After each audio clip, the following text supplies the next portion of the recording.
നമ്മൾ ഈ ഒരു തിരുത്തൽ സ്റ്റാർട്ട് ചെയ്യേണ്ടതെന്നുള്ളത്. സാഹചര്യം ഇങ്ങനെ ആയിരിക്കെ നമുക്ക് എന്താണ് ഇതിൽ ചെയ്യാൻ സാധിക്കുക? ഇത് നമ്മൾ ആലോചിക്കണം. ഈ ഹിന്ദു ഏകതാ സമ്മേളനത്തിന്റെ പ്രധാന ആലോചനാ വിഷയങ്ങളിലൊന്ന് അത് തന്നെയാണ്. നമ്മുടെ ദൗത്യം നമുക്ക് ഏതൊക്കെ നിലയിലാണ് ഈ ഒരു ധാരയെ യഥാർത്ഥ രീതിയിൽ മുന്നോട്ട് പകർന്നു കൊടുക്കുവാൻ പറ്റുക, അതിന് നമ്മുടെ കോൺട്രിബ്യൂഷൻ എന്താവണം, ഇത് നമ്മൾ ആലോചിക്കണം. എനിക്ക് പറയാനുള്ളത്, ഇത് ആരംഭിക്കേണ്ടത് പ്രഭാഷണങ്ങളിൽ നിന്നല്ല, ഇത് ആരംഭിക്കേണ്ടത് ഏതെങ്കിലും വലിയ വലിയ ഗ്രന്ഥങ്ങൾ വായിച്ചിട്ടല്ല. കാരണം ലോകത്ത് രണ്ടു തരം വിഷയങ്ങളുണ്ട്, സബ്ജക്റ്റുകളുണ്ട്. ചിലത് ഷെയറബിൾ ആണ്, പങ്കുവയ്ക്കുവാൻ സാധിക്കും. ചിലത് പങ്കുവയ്ക്കുവാൻ സാധിക്കില്ല, മറിച്ച് അനുഭവിക്കുക മാത്രമേ സാധിക്കുകയുള്ളൂ. നിങ്ങൾക്ക് തന്നെ, ഞാൻ പറയുന്നത് പുതിയ കാര്യങ്ങളൊന്നുമല്ല, നിങ്ങൾക്ക് തന്നെ സുപരിചിതമായ കാര്യങ്ങളാണ് ഞാൻ സംസാരിക്കുന്നത്. ഇപ്പൊ ഒരു ഗ്ലാസ് പായസം നമ്മൾ കുടിച്ചു എന്ന് വിചാരിക്കും. നിങ്ങൾ കുടിച്ച പായസത്തിന്റെ മാധുര്യം, സ്വീറ്റ്നസ് നമുക്കൊരിക്കലും മറ്റൊരാൾക്ക് പകർന്നു കൊടുക്കാൻ സാധ്യമല്ല. വാക്കിലൂടെ, ഭാഷയിലൂടെ. നിങ്ങൾ 1000 വർഷം, നിങ്ങൾ 1000 തവണ റിപ്പീറ്റ് ചെയ്താൽ പോലും ആ മാധുര്യത്തെ മറ്റൊരാൾക്ക് പകർന്നു കൊടുക്കുവാൻ സാധ്യമല്ല. അത് മാധുര്യത്തിന്റെ കുഴപ്പവുമല്ല. ആ സബ്ജക്റ്റ് അങ്ങനെയാണ്, അതിന് ഷെയറബിൾ അല്ല ആ സബ്ജക്റ്റ്. നിങ്ങൾക്ക് വേണമെങ്കിൽ ആ കുടിച്ച പായസത്തിൽ നിന്ന് 1-2 സ്പൂണോ ഒരു ഗ്ലാസോ ഒന്ന് കുടിച്ചു നോക്കൂ എന്ന് പറഞ്ഞു കൊടുക്കാം. അപ്പോൾ മാത്രമാണ് മറ്റൊരാൾക്ക് ഈ കുടിച്ച പായസത്തിന്റെ മധുരിമ എന്തെന്ന് പൂർണ്ണമായ അർത്ഥത്തിൽ ഉൾക്കൊള്ളുവാൻ സാധിക്കുകയുള്ളൂ. അത് അനുഭവത്തിലൂടെ. അവിടെ അനുഭവം മാത്രമാണ് ഒരു മീഡിയം. ചിലത് ഷെയറബിൾ ആണ്, ചിലത് ഷെയറബിൾ അല്ല. ഈ മൂല്യവും അങ്ങനെയുള്ള ഒരു സബ്ജക്റ്റാണ്. മൂല്യബോധം, ധർമ്മബോധം. നേരത്തെ സ്വാമിജി പറഞ്ഞു, അത് നിങ്ങൾ എത്ര പേര് ശ്രദ്ധിച്ചു എന്നറിയില്ല. എല്ലാത്തിലും വലിയത് അല്ലേ ജ്ഞാനചക്ഷുവാണെന്ന് സ്വാമിജി പറഞ്ഞു. ജ്ഞാനത്തിന്റെ ചക്ഷുവാണ് എല്ലാത്തിലും വലുതായി നിൽക്കുന്നത്. ഒരു അറിവിന്റെ കാഴ്ച, ഇത് വളരെ പ്രധാനപ്പെട്ടതാണ്. സ്വാമിജി പറഞ്ഞത് വളരെ പ്രധാനപ്പെട്ട കാര്യമാണ്. ഇപ്പൊ ഞാൻ പറയുന്നത് മൂല്യബോധവും ഷെയറബിൾ അല്ല. നിങ്ങൾക്ക് മൂല്യത്തെ ഉപദേശിക്കാൻ സാധ്യമല്ല. ഇതൊരു മറ്റൊരു തലമുറയിലേക്ക് മൂല്യബോധം ഉണ്ടാക്കണമെങ്കിൽ എങ്ങനെ ചെയ്യും? ഇത് വലിയ ചോദ്യമാണ്. നിങ്ങൾ എന്താണ് ചെയ്യാൻ പോകുന്നത്? ശരി, നിങ്ങൾ പ്രതിജ്ഞ എടുത്തു, നിങ്ങൾ ആഗ്രഹിച്ചു ഈ സംസ്കാരത്തിന്റെ മൂല്യം, ഈ സംസ്കാരം പകർന്നു തരുന്ന നല്ല നല്ല കാര്യങ്ങൾ അടുത്ത തലമുറയ്ക്കും അറ്റ്ലീസ്റ്റ് തന്റെ മക്കൾക്കെങ്കിലും കൊടുക്കണമെന്ന് നിങ്ങൾ നിശ്ചയമെടുത്തു എന്ന് തന്നെ കരുതുക. എങ്ങനെ കൊടുക്കും? എങ്ങനെ കൊടുക്കുമെന്നറിയാതെ നിങ്ങൾക്ക് എങ്ങനെ കൊടുക്കുവാൻ സാധിക്കും? അതാണ് എന്റെ ചോദ്യം. ഇത് പകർന്നു കൊടുക്കാൻ സാധിക്കില്ല. മറ്റേത് വഴി നിങ്ങൾ സ്വീകരിക്കും? അപ്പൊ നാം അറിയേണ്ടത് യഥാർത്ഥ അറിവിനെയാണ്. എന്ത് ചെയ്താലാണോ ഇതൊക്കെ ഒരു തലമുറയിൽ നിന്ന് മറ്റൊരു തലമുറയ്ക്ക് കൈമാറാൻ സാധിക്കുക, അത് തന്നെ ചെയ്യണം. അത് ചെയ്യാത്ത പക്ഷം ഈ പകർന്നു കൊടുക്കലുകൾ അവിടെ സംഭവിക്കില്ല. അതുകൊണ്ട് ഞാൻ പറയുന്നു, മൂല്യബോധങ്ങൾ എങ്ങനെയാണ് മറ്റൊരാൾക്ക് കൊടുക്കാൻ സാധിക്കുക? ഉപദേശത്തിലൂടെയല്ല, മറിച്ച് മാതൃകയിലൂടെയാണ്. സ്വയം നമ്മൾ മാതൃകയാവുക. സ്വയം നാം മാതൃകയാവുമ്പോൾ നമുക്ക് ശേഷമുള്ള തലമുറ അത് കാണുകയും വീക്ഷിക്കുകയും അത് അനുകരിക്കുകയും അത് ഉൾക്കൊള്ളുകയും ചെയ്യും. അവർക്ക് അനുകരിക്കാനും വീക്ഷിക്കാനും ഉൾക്കൊള്ളാനും അത് ജീവിതത്തിൽ അനുവർത്തിക്കാനും പാകത്തിൽ നമ്മൾ അവർക്ക് സ്വയം മാതൃകയായി മാറുകയാണ് വേണ്ടത്. അപ്പോൾ തിരുത്തേണ്ടത് തിരുത്തലുകൾ ആരംഭിക്കേണ്ടത് ആരിൽ നിന്നാണ്? നമ്മളിൽ നിന്നാണ്. നാം വീടുകളിൽ എന്താണ് ചെയ്തുകൊണ്ടിരിക്കുന്നത് എന്ന് സ്വയം ആലോചിക്കേണ്ടുന്ന സന്ദർഭം കൂടിയാണിത്. നാം എന്താണോ വീടുകളിൽ ചെയ്തുകൊണ്ടിരിക്കുന്നത് അതിൻ്റെ ഫലം മാത്രമാണ് അടുത്ത തലമുറയുടെ സംസ്കാരം. യാതൊരു സംശയവുമില്ല. അടുത്ത തലമുറ ഇങ്ങനെയാവാൻ കാരണം കാലമല്ല, ആ തലമുറയുടെ തുടിപ്പുകളുമല്ല, മറിച്ച് നമ്മളാണ്. ആരാണോ അവർക്ക് സ്വയം മാതൃകയായി വഴികാട്ടേണ്ടവർ അവർ വഴിതെറ്റി. പിന്നെ എങ്ങനെ നമുക്ക് ശേഷമുള്ള തലമുറ നന്നാവും? അപ്പൊ തിരുത്തലുകൾ ആരംഭിക്കേണ്ടത് നമ്മുടെ വീടുകളിൽ നിന്നാണ്. ഇതാണ് ആദ്യമായി നിങ്ങളോട് ഓർമ്മിപ്പിക്കാനുള്ളത്. ഇത് വളരെ എളുപ്പമുള്ള കാര്യവുമല്ല, അത്യന്തം സാധന ആവശ്യമുള്ള കാര്യമാണ്. നമ്മൾ വീടുകളിൽ ചെയ്യുന്ന ഓരോ പ്രവൃത്തിയും നമ്മളൊന്ന് ആലോചിച്ച് നോക്കും. നമ്മൾ ദേഷ്യപ്പെടുന്നുണ്ട്, നമ്മൾ ചീത്ത പറയുന്നുണ്ട്, നമ്മളൊരു പക്ഷേ മുന്നിലുള്ള ചോറിനെ നിന്ദിക്കാറുണ്ട്. നമുക്ക് പൈസയില്ലാത്ത സമയത്ത് നമ്മൾ ഈശ്വര നിഷേധ രൂപത്തിൽ നമ്മൾ വാക്കുകൾ പറയാറുണ്ട്. അങ്ങനെ നമ്മുടെ നിത്യചര്യ ഒന്ന് നിങ്ങൾ പരിശോധിക്കൂ. എന്തൊക്കെ കാര്യങ്ങളാണോ നമ്മൾ ചെയ്യുന്നത് അതൊക്കെയും നമ്മുടെ മക്കളും നമുക്ക് ചുറ്റുമുള്ള നമ്മളെ മാതൃകയാക്കുന്ന എല്ലാ ആൾക്കാരും അത് തന്നെ പിന്തുടരും. ഒരു സംശയവും അതിലില്ല. കാരണം കാലങ്ങളായി ഇങ്ങനെയാണ് നടന്നുകൊണ്ടിരിക്കുന്നത്. നിങ്ങളുടെ പോലെ തന്നെയായിരിക്കും നിങ്ങളുടെ മക്കൾ. അതൊരു പ്രമാണമാണ്. എൻ്റെ അച്ഛൻ ഇങ്ങനെ ചെയ്തു, എൻ്റെ അമ്മ അങ്ങനെ ചെയ്തു. ഇതൊരു പ്രാമാണിക പ്രവൃത്തിയായിട്ട് മാറും. കാരണം അവർ കാണുന്ന കൺകണ്ട അതോറിറ്റീസ്, ആധികാരികമായ ആൾക്കാർ നിങ്ങളാണ് അവരെ പിച്ച വെച്ച് നടക്കുന്നത് മുതൽ ഈ ലോകത്തെ കാണിച്ചു കൊടുത്തത്. പിച്ച വെച്ച് നടന്ന കാലം മുതൽ ഈ ലോകത്തെ ഓരോ വിഷയത്തെയും പരിചയപ്പെടുത്തിയത് നിങ്ങളാണ് അവിടെ ഗുരുനാഥൻ. നിങ്ങളാണ് ആദ്യന്തം അവർക്ക് ഗുരുനാഥന്മാരായി, ഗുരുസ്ഥാനീയരായി അവരുടെ മുന്നിലുള്ളത്. നിങ്ങളുടെ പാകപ്പിഴകൾ അവരുടെ പാകപ്പിഴകളായി മാറും. അപ്പൊ ഞാൻ പറയുന്നത് ഇത് വീടുകളിൽ നിന്നാണ് ആരംഭിക്കുന്നത്. ഇത് നാളെ മുതൽ ഞാൻ സത്യം പറയും എന്ന് പറയും പോലെ കഠിനമാണ്. പറയാൻ എളുപ്പമാണ്, ആചരണത്തിൽ ബുദ്ധിമുട്ടുള്ളതാണ്. ചില വിഷയങ്ങൾ പറയാൻ എളുപ്പമാണ്, ആചരിക്കുമ്പോഴാണ് നമുക്കതിൻ്റെ ആഴം മനസ്സിലാവുന്നത്. അപ്പൊ വീടുകളിൽ നിന്നാണ് മാറ്റം വരുത്തേണ്ടതെന്ന് മനസ്സിലായി. അപ്പൊ അടുത്ത ചോദ്യം, വീടുകളിൽ ആരിൽ നിന്ന് തുടങ്ങണം? വീടുകളിൽ ഒരുപാട് ആൾക്കാരുണ്ട്. ഇവരിൽ ആരിൽ നിന്ന് തുടങ്ങണം? അവിടെയാണ് നമ്മൾ ഓർക്കേണ്ടത്. നമ്മുടെ ഒരു കൊച്ചു കുഞ്ഞ് ഈ ലോകത്ത് 1.5 കിലോ തൂക്കമുള്ള ഒരു കൊച്ചു കുഞ്ഞായി ജനിച്ചു വീഴുന്ന നിമിഷം മുതൽ ആ കുഞ്ഞിന്റെ ആദ്യ ഗുരുസ്ഥാനത്ത് നിൽക്കുന്നത് അമ്മയാണ്, അമ്മമാരാണ്. ഇതിന്റെ ആദ്യ ദൗത്യം, പ്രാഥമികമായ ദൗത്യം അമ്മമാരിലാണ്. അമ്മമാരിലൂടെ ആയിരിക്കണം ഇതിന്റെ പരിവർത്തനം ആരംഭിക്കേണ്ടത്. അതുകൊണ്ട് നമ്മുടെ ഭാരതീയ സങ്കല്പം അമ്മമാർക്ക് വളരെ വളരെ വലിയ സ്ഥാനമാണ് നൽകിയിരിക്കുന്നത്. അമ്മമാർ എങ്ങനെ മാറ്റണമെന്നാണ് പറയുന്നത്? ഉപദേശിച്ചാണോ? അല്ല. ഉപദേശം കുട്ടികൾക്ക് സ്വീകാര്യമല്ല. ഒരു കുട്ടിയും ഉപദേശിച്ച് വളർന്ന ചരിത്രം ഈ ലോകത്തിലില്ല.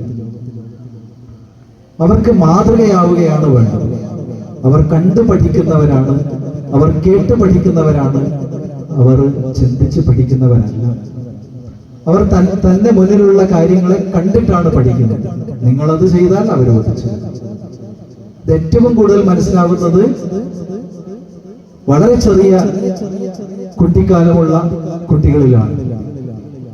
അവരെന്താണോ ചെയ്യുന്നത് അതൊക്കെയും നിങ്ങൾ എന്താണോ ചെയ്യുന്നത് അവരൊക്കെയും അവർ ചെയ്യും. അപ്പൊ അമ്മമാരിൽ നിന്നാവണം, ഇവിടെ ഇരിക്കുന്ന അമ്മമാർക്ക് കൂടുതൽ ദൗത്യം ഉണ്ടാവണം. അപ്പൊ അമ്മമാരിൽ നിന്ന് ആരംഭിക്കണം. അവർ നല്ല സ്വഭാവങ്ങളായി, നല്ല രീതിയിൽ പെരുമാറുന്നവരായി, മൂല്യമുള്ള കഥകളും മൂല്യമുള്ള പെരുമാറ്റവും ഉള്ളവരായി മാറണം. അവർ എല്ലാവർക്കും ഒരുപോലെ പങ്കുവെക്കുന്നവരായി മാറണം. അവർ സ്വാർത്ഥത പരിശീലിപ്പിക്കുന്നവരായി ഒരിക്കലും കുട്ടികൾക്ക് മുന്നിൽ പെരുമാറരുത്. എല്ലാം എന്തൊക്കെ നന്മകളാണോ ഉള്ളത് ആ നന്മകളൊക്കെ സ്വയം ആചരിക്കുക. ആ സ്വയം ആചരിക്കുമ്പോൾ കണ്ടു വളരുന്ന കുട്ടി അത് സ്വയം ഉൾക്കൊള്ളും. ഇതാണ് ആദ്യ പാഠം. ഇത് അനുഭവിക്കും കുട്ടി, അതിന്റെ സുഖം ആ കുട്ടിയും അനുഭവിക്കും. ദാനത്തിന് ഭാരതീയ സങ്കല്പം പറഞ്ഞിരിക്കുന്നത് പ്രത്യേകം ഓർക്കേണ്ടതാണെന്ന് ഈ സമയത്ത് എനിക്ക് തോന്നി. എന്താണ് ദാനം എന്നുള്ളതിന് ഭാരതം കൊടുത്ത നിർവചനം, നമ്മുടെ സമ്പ്രദായം കൊടുത്ത നിർവചനം സ്വാമിജിക്കൊക്കെ അറിയായിരിക്കും. സമഭാഗി ദാനം എന്നാണ്. സമഭാഗി ദാനം, ഇത് നിങ്ങൾ പ്രത്യേകം ഓർമ്മിക്കണം. ഇത് അറിയേണ്ടുന്നൊരു വിഷയമാണ്. സാധാരണ നമ്മൾ ദാനം കൊടുക്കുന്നത് നമുക്കുള്ള എക്സസ് കാര്യങ്ങളാണ്. എക്സസ് ആയി നമുക്ക് വരുന്ന, അധികമായി വരുന്ന, നമുക്ക് ഒരർത്ഥത്തിൽ വേസ്റ്റായ കാര്യങ്ങളാണ് നമ്മൾ ദാനം ചെയ്യുന്നത്. പക്ഷെ ഭാരതം ദാനത്തിന് കൊടുത്ത നിർവചനം എന്താണ്? സമഭാഗം. നമുക്കതിൽ അവകാശമുണ്ട്. ഈ കൊടുക്കുന്ന വസ്തുവിൽ ഒരവകാശം നമുക്കുണ്ട്. ആ അവകാശം ഉള്ളത് കൊണ്ട് തന്നെ വേദനയോടുകൂടെ ദാനം ചെയ്യണം. ഇതെനിക്ക് അവകാശപ്പെട്ടതാണ്. ഒരു ത്യാഗഭാവം അവിടെ ഉണരണം. സമഭാഗം ദാനം ചെയ്യണം. എനിക്കതിൽ പങ്കുണ്ട്, എനിക്കതിൽ ഉത്തരവാദിത്വമുണ്ട്. എനിക്ക് 1000 രൂപ ആവശ്യമുണ്ടെന്ന് കരുതുക. 1500 എന്റെ കയ്യിലുണ്ടെന്നും കരുതുക. 1500 ഉണ്ടായിരിക്കെ 500 കൊടുക്കുന്നത് ദാനമല്ല. 1000 രൂപ മുഴുവനും എനിക്ക് ആവശ്യമുണ്ട്. അങ്ങനെ ആവശ്യമുണ്ട് എന്നിരിക്കെ ഞാനത് സഹിച്ച്, കോംപ്രമൈസ് ചെയ്ത്, ഒരു ത്യാഗം ചെയ്ത് അത് കൊടുക്കണം. ആ ത്യാഗത്തിന്റെ വേദന അനുഭവിക്കണം. അതുകൊണ്ട് സമഭാഗം, തുല്യ അവകാശം, അങ്ങനെ അറിഞ്ഞു കൊടുക്കുന്നത് മാത്രമാണ് പുണ്യമായി മാറുക എന്നതാണ് നമ്മുടെ ദാനസങ്കല്പം. അപ്പൊ ഞാൻ പറയുന്നത്, വീടുകളിൽ നമ്മൾ ഈ മൂല്യബോധം എങ്ങനെ പറഞ്ഞു കൊടുക്കുന്നു പറഞ്ഞു കഴിഞ്ഞാൽ, പകർന്നു കൊടുക്കുന്നു പറഞ്ഞു കഴിഞ്ഞാൽ, ഒരു ത്യാഗം അവിടെ നടത്തണം. നമ്മൾ സ്വയം ആചരിക്കുവാൻ തയ്യാറാവണം.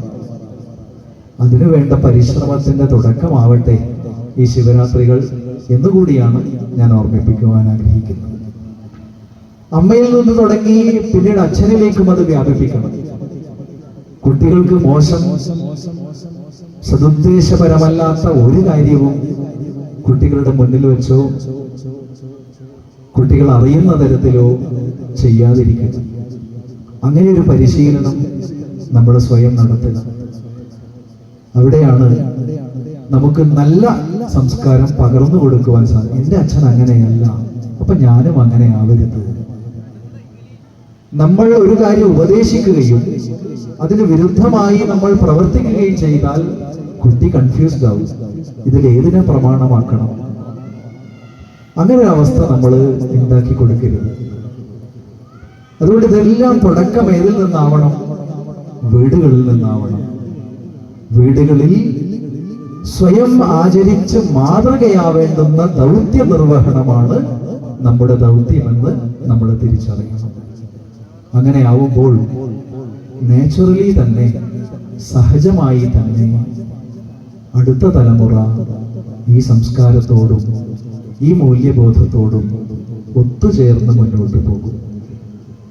ഇതാണ്, അഥവാ ഇതായിരുന്നു നാളിതുവരെയും നമ്മുടെ സമ്പ്രദായം നമുക്ക് കാണിച്ചു തന്ന തെളിവ്.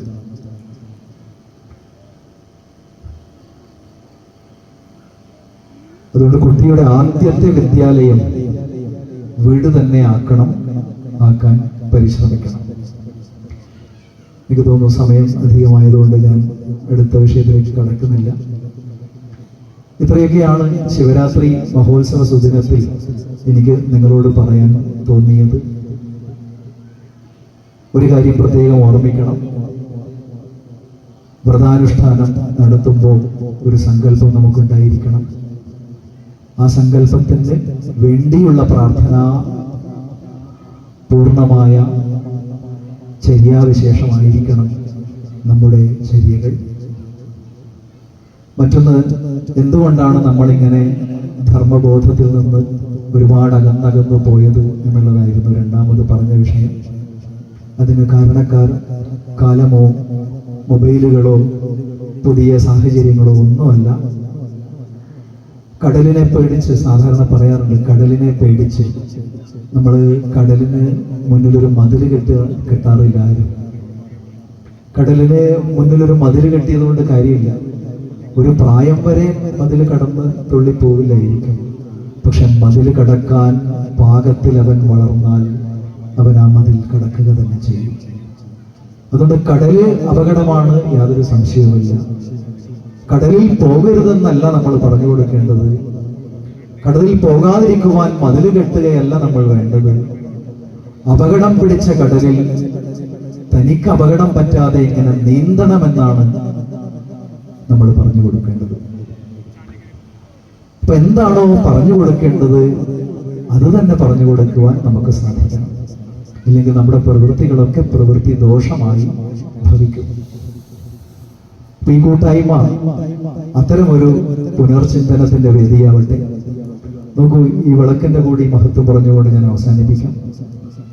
നോക്കൂ, ഈ മുന്നിൽ കിടക്കുന്ന വിളക്ക് നിങ്ങൾക്കൊക്കെ പരിചയമുള്ള വിളക്കുകളാണ്.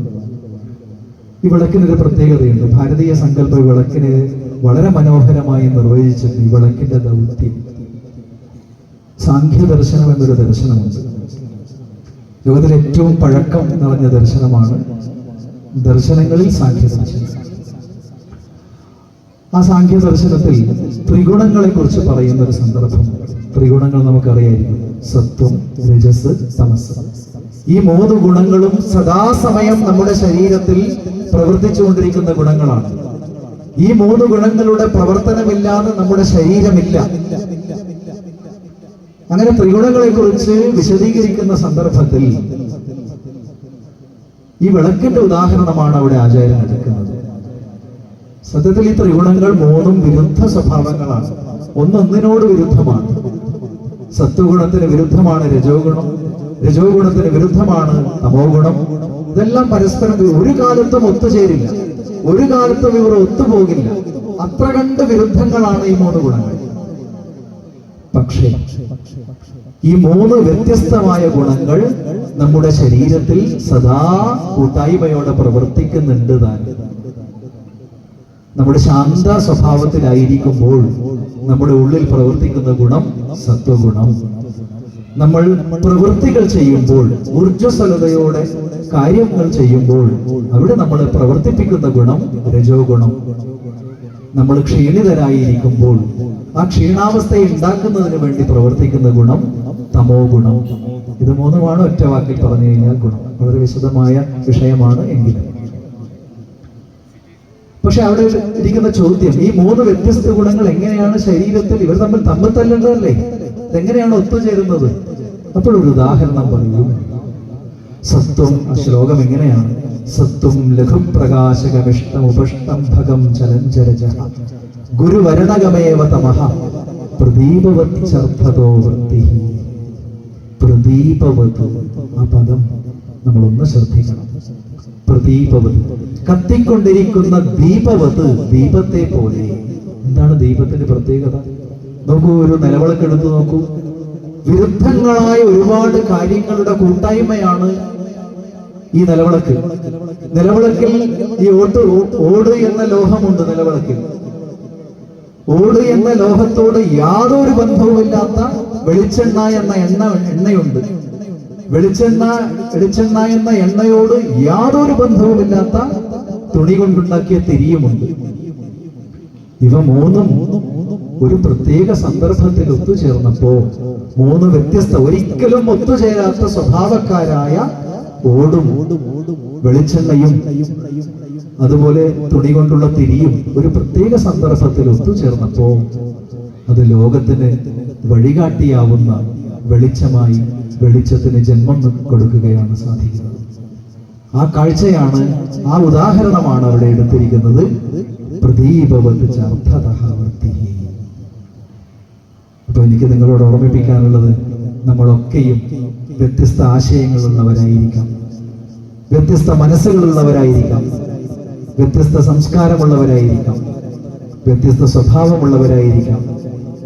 പക്ഷേ നമ്മുടെ സംസ്കാരത്തിന്റെ ലോകഹിതത്തിന്, ലോകത്തിന്റെ നിലനിൽപ്പിന് ആവശ്യമുള്ള അത്യന്താപേക്ഷിതമായ ആചരണ പദ്ധതികളുള്ള നമ്മുടെ സംസ്കാരത്തിന്റെ, നദിയെ പൂജിക്കുക, പ്രകൃതിയെ മലിനമാക്കാതിരിക്കുക, അത്തരം കാര്യങ്ങളിലേക്കൊന്നും സമയമില്ലാത്തതുകൊണ്ട് ഞാൻ പോകുന്നില്ല. ഇങ്ങനെ നമ്മുടെ ആചാര പദ്ധതികൾ, അന്നത്തെ ബഹുമാനിക്കുക, അന്നത്തെ തൊഴുതുകൊണ്ടാണ് നമ്മൾ ഭക്ഷണം കഴിക്കാറ്. അങ്ങനെ കഴിക്കണമെന്നാണ് നമ്മുടെ സംസ്കാരം പഠിപ്പിക്കുന്നത്. തൊഴുമ്പോൾ മുന്നിലുള്ള അന്നം മുതൽ ഈ വിത്തിറക്കിയ കർഷകൻ വരെ സങ്കല്പം നമ്മുടെ മനസ്സിലുണ്ടാവണം എന്ന സത്സങ്കല്പമാണ് നമ്മളെ സമ്പ്രദായം പഠിപ്പിക്കുന്നത്. അപ്പൊ ഇങ്ങനെയൊക്കെയുള്ള ലോകത്തിന് അനിവാര്യമായ ആചരണ പദ്ധതികളുള്ള, ലോകനാശം സംഭവിക്കാതിരിക്കുവാൻ അനിവാര്യമായ ആചരണ പദ്ധതികളുള്ള, പാരസ്പര്യത്തിലൂന്നിയ നമ്മുടെ ആചാര പദ്ധതി, സനാതനധർമ്മം ഇവിടെ നിലനിൽക്കണമെങ്കിൽ ഈ വിളക്ക് പോലെ വ്യത്യസ്തരായ നമ്മളും നമ്മുടെ സംസ്കാരത്തിന് വേണ്ടി ഒത്തുചേരണം. നമ്മുടെ സംസ്കാരത്തിന് വേണ്ടി അടുത്ത തലമുറയ്ക്ക് പകർന്നു കൊടുക്കുന്ന ദീപമായി ആ ദീപം തെളിയിക്കുവാൻ നമ്മുടെ ഒത്തുചേരലിന് സാധിക്കണം. അതടുത്ത തലമുറകൾക്ക് വഴികാട്ടിയാവട്ടെ എന്ന് മാത്രം ഈ ശിവരാത്രി സുദിനത്തിൽ ഓർമ്മിപ്പിച്ചുകൊണ്ട് നിർത്തുന്നു. അനിർവച്യ വിദ്യാദ്വിതയ സജീവസ്യ പ്രഭവതോ യസ്യൈതേ വിയദനിലതേജോ അഭവനയഃ യതശ്ചാഭൂദ്വിശ്വം ചരവചരമുച്ചാവചമിദം നമാമസ്തത് ബ്രഹ്മാപരിമിത സുഖജ്ഞാനമൃതം.